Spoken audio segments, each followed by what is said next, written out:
Hello ka-every friends! Samahan niyo ulit ako sa panibagong content na aking gagawin ngayon. Good morning guys! So, today's video guys, maglalagay tayo ng Brazilian. Kasi araw nga pala ng Sabado ngayon. Happy Sabbath everyone! Tayo ng Brazilian. Pa shiny. Bago po ako maglalagay ng Brazilian, lilinisan ko muna yung aking hair para maganda siya mamaya. So, matanggal yung kanyang mga dumi. So, ayun guys, tapos na nga pala akong banlaw ng aking buhok. So, lalagyan ko na siya ng Brazilian treatment. Pasensya na kayo sa buhok ko guys!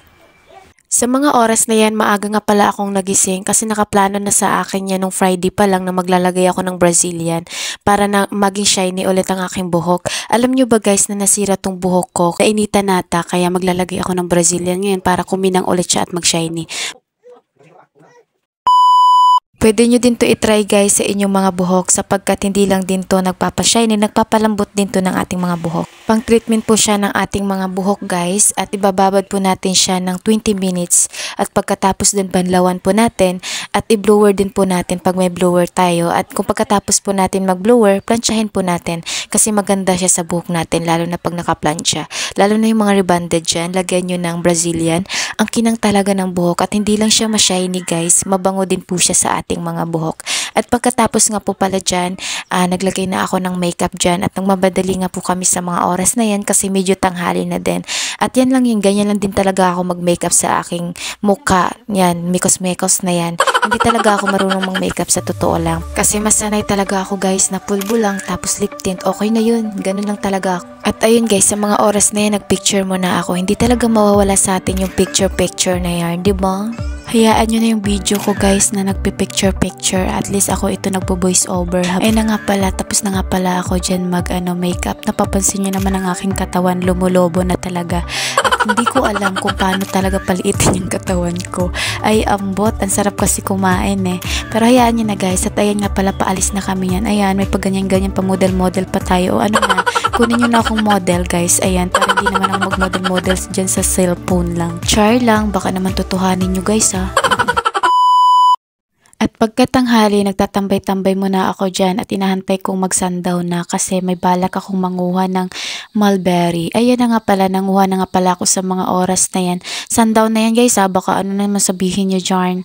So ayun nga pala, nanguha tayo ng mulberry. Kala mo naman tanim niya talaga oh, pinapakita niya pa talaga sa camera.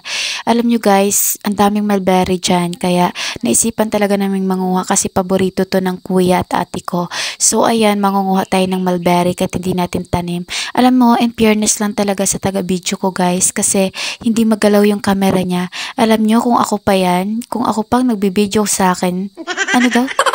Ako pa yung nagbibideo sa sarili ko guys. Naku, ang galaw na ng camera. In fairness, sa taga-video ko, hindi magalaw talaga.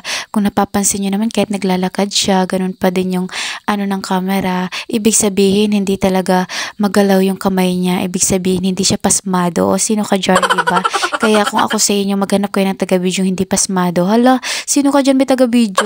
Alam nyo ba guys, swerte na lang talaga kung may taga-video ako. Ayan, lagi na lang talaga ako natayo ko yung camera ko para sa video. Alam nyo yun? Siyempre, hindi nyo yun alam guys kasi hindi ko naman pinapakita, diba? So, ayun nga pala, habang nagkakamera talaga ako guys, nakatayo yung video ko kaya kung napapansin nyo, naka-steady lang talaga yung video ko. Pero kung hawakan ko yung camera, ay nako, iba talaga yung magiging video ko. Ay ayun, balik na nga pala tayo sa topic. Tinatayo nyo lang yung camera nyo habang nagbablog. Yun yung pinakamahirap na part ng isang content creator na wala kang taga-video na nagsisimula ka pa lang. Ganun. So, hayaan nyo na at least naging masaya naman tayo sa ginagawa natin. Ay, sa ginagawa ko pala, kala ko natin. So, yun nga pala guys, ito na nga pala, nanguha talaga ako dyan. At wala na akong pakialam sa camera dyan. Yung taga-video ko, video pa din ng video. At ayun, hinayaan ko na talaga. So, ayun guys, hanggang dito na lang. Kasi alam kong magtatapos na ang video na to. Bye-bye nga pala. Thank you sa lahat ng mga nanood ng vlog ko. And thank you po sa lahat ng naka-follow at nagla-like at nag-share. Sana tuloy-tuloy pa po tayo guys. And thank you po sa lahat na nag-views ng vlog ko. Thank you so much everyone.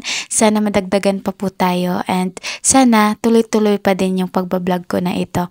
Bye-bye guys. Thank you for watching everyone.